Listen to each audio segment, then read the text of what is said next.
Bismillahirrahmanirrahim. Assalamualaikum warahmatullahi wabarakatuh.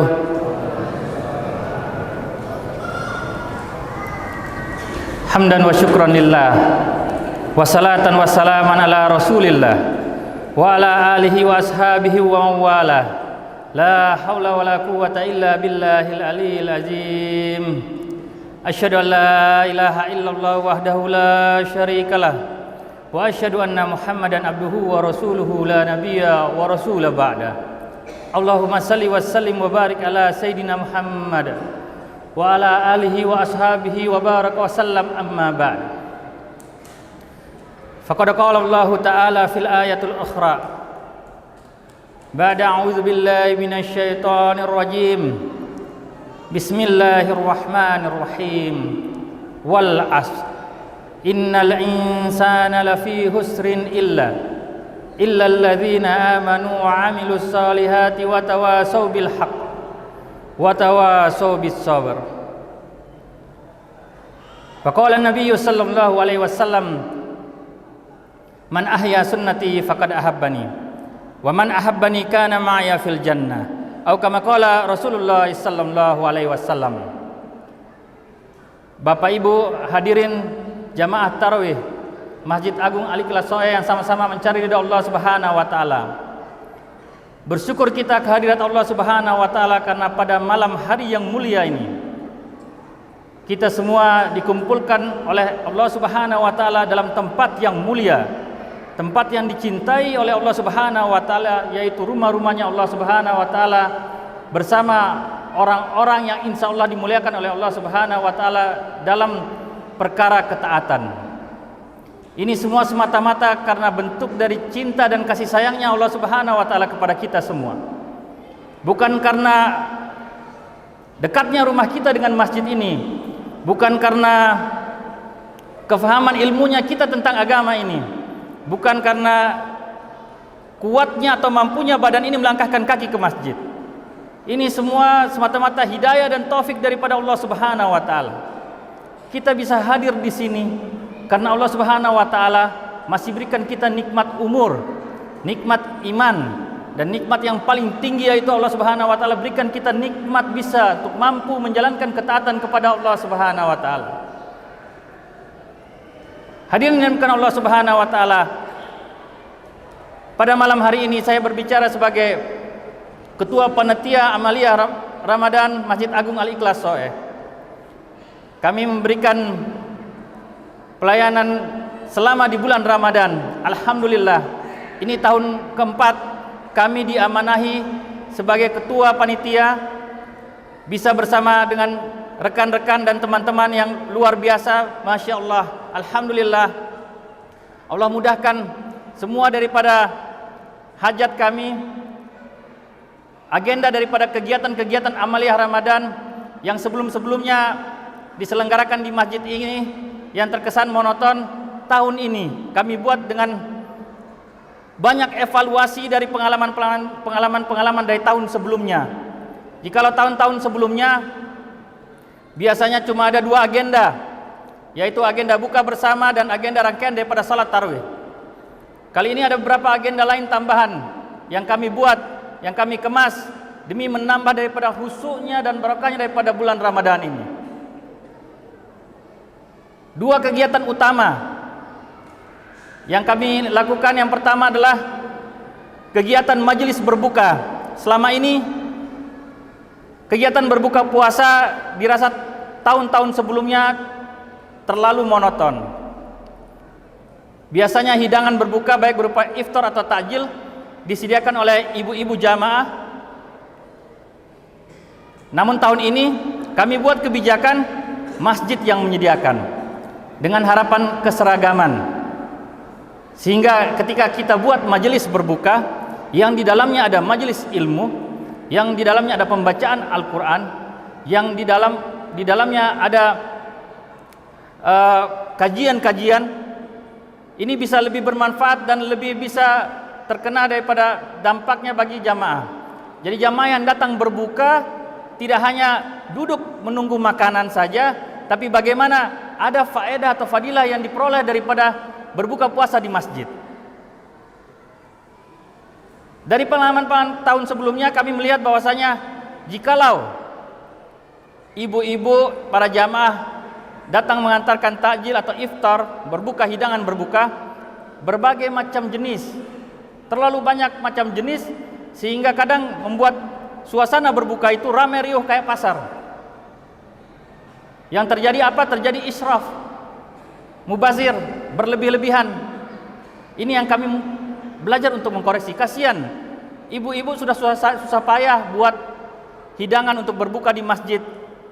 Syukur-syukur kalau dimakan. Bahkan maaf saja kadang dibuang karena terlalu banyak. Maka kami buat kebijakan ini, membuat keseragaman. Kenapa sampai dibuat seperti ini? Kalau yang dulu-dulu, pengalaman yang lalu-lalu, ibu-ibu kalau lagi semangat buat hidangan berbuka itu semangatnya luar biasa. Kue yang diberikan itu yang terbaik, yang dibuatnya setahun sekali. Lebaran pun tidak buat kue ini. Tapi pas kalau di bulan puasa gilirannya memberikan hidangan kepada masjid, dia buat yang terbaik. Dia buat yang terbaik, dia kirim ke masjid. Tapi kirimnya cuma 20 potong.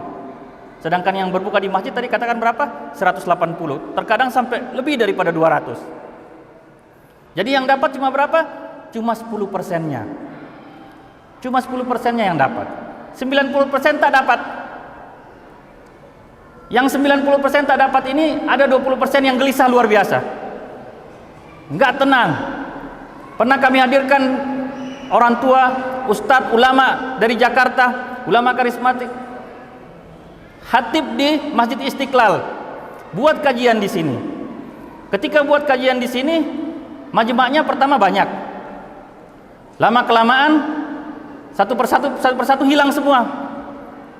Ini bukan cuma anak-anak saja, bapak juga begitu. Terus ditanya, kok ditinggal majelisnya Pak? Jawabannya sederhana aja, simpel saja. Nanti kalau terlambat nanti dapatnya nasi ikan di bawah katanya. Kan ini kan kasihan sekali.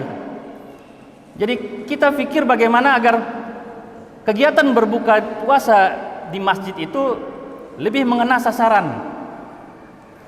Tidak hanya tentang bagaimana kita berburu makanan saja, bagaimana kita berburu berbuka saja. Kami coba menawarkan konsep yang lebih sederhana. Sederhana bukan berarti tidak enak. Menyederhanakan daripada berbuka saja. Dengan konsep kami berbuka dengan air putih, ada mineral, dengan kurma, kemudian disiapkan nasi kotak yang nanti dimakan setelah berbuka. Yang menunya sama, sehingga bapak-bapak, ibu-ibu atau adik-adik, saudara-saudara yang berbuka di masjid tidak risau lagi dengan makanan. Datang ke masjid akan mendapatkan fadilah yang lebih besar daripada majelis ilmu yang kita buat sebelum berbuka. Bagi ibu-ibu yang di rumah, ini sudah sangat memudahkan daripada kerja ibu-ibu. Mudah sekali. Jadi jangan dihitung berapa yang harus dikeluarkan. Dibuat sederhana saja cara berpikirnya. Tahun-tahun sebelumnya biasanya ibu-ibu habiskan berapa untuk membuat buka puasa di masjid, itu saja diinfakkan ke masjid. Tidak ada target. Diberi alhamdulillah, tidak juga tidak apa-apa. Namun ini bulan Ramadan, kami bagikan selebaran, kami bagikan surat himbauan, anjuran untuk berinfak semata-mata agar kita saling mengingatkan, mumpung bulan Ramadan. Kadang kalau manusia ini tidak diingatkan suka lupa. Ini perkara yang besar ketika amal ibadah kita itu dilipat gandakan oleh Allah Subhanahu wa taala. Amal kebaikan dilipat gandakan, semua amal-amal dilipat gandakan di bulan Ramadan. Maka kita sampaikan kepada saudara-saudara kita agar manfaatkan kesempatan ini. Belum tentu di tahun-tahun yang akan datang kita akan bertemu dengan bulan Ramadan.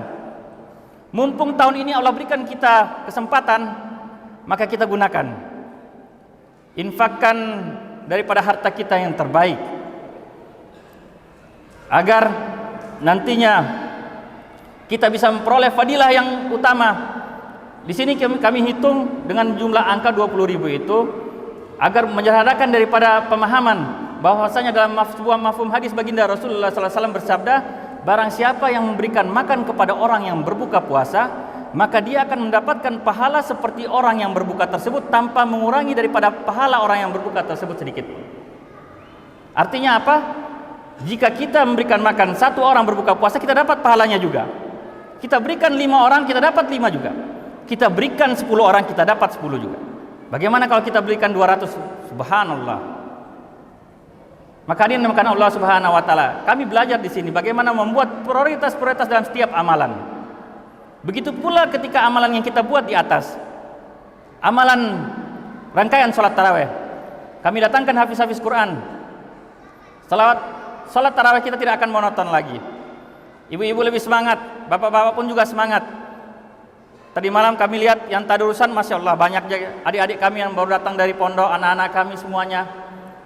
Kemudian setelah nanti ba'da subuh, setelah kajian subuh, nanti akan kami buat daripada maktab Al-Quran. Di dalamnya ada halaqah Al-Quran. Kita belajar, bagi bapak-bapak mungkin sungkan belajar, kita perbaiki bacaan dalam halaqah Al-Quran. Dan bagi adik-adik yang punya hafalan bagus, kita buat tahsin Al-Quran dengan hafiz-hafiz yang nanti mendampingi. Ini program kita. Kedepannya, nanti rencana kita akan buat daripada pesantren kilat. Kalau waktu libur telah tiba, kita buat pesantren kilat. Kemudian masjid juga menyediakan sahur bersama. Bagi bapak-bapak yang itikaf di masjid, atau ketika malam hari melakukan amaliyah di masjid, datang untuk sholat tahajud di masjid, jangan khawatir. Di masjid kami sediakan juga sahur bersama. Kami buat sedemikian rupa agar hidup amal di masjid ini 24 jam. 24 jam selalu ada orang di masjid ini. Masjid tidak lagi kosong. Kapan saja datang, jam berapa saja selalu ada orang datang, dan kita bersama-sama menghidupkan daripada masjid kita tercinta ini. Allah Subhanahu wa taala berfirman dalam Al-Quran, barang siapa yang menghidupkan daripada masjid-masjid Allah, merekalah orang-orang yang percaya kepada Allah dan hari akhir. Maka kita hidupkan daripada masjid kita di bulan Ramadan ini, menghidupkan suasana agama. Suasana agama itu begitu terasa di bulan Ramadan. Masjid ramai, orang-orang berbondong-bondong datang ke masjid. Jangan sia-siakan kesempatan ini. Ketika Allah masih berikan kita nikmat umur, nikmat kesempatan, kita gunakan untuk menggunakan potensi yang ada dalam diri kita untuk ruku sujud di hadapan Allah Subhanahu wa taala, menegakkan daripada syariat Allah, menjalankan perintah-perintah Allah Subhanahu wa taala. Semoga Allah Subhanahu wa taala fahamkan kita atas perkara yang mulia ini. Karena ketika Allah Subhanahu wa taala menginginkan kebaikan kepada hamba-hambanya, Allah Subhanahu wa taala akan fahamkan dia atas perkara agama. Benarnya datang daripada Allah Subhanahu wa taala. Jika ada kekeliruan dan kesalahan itu datang dari diri kami pribadi, kami beristighfar kepada Allah Subhanahu wa taala dan memohon maaf yang sebesar-besarnya kepada hadirin yang dimuliakan oleh Allah Subhanahu wa taala. Wabillahi taufiq wal hidayah. Wassalamualaikum warahmatullahi wabarakatuh.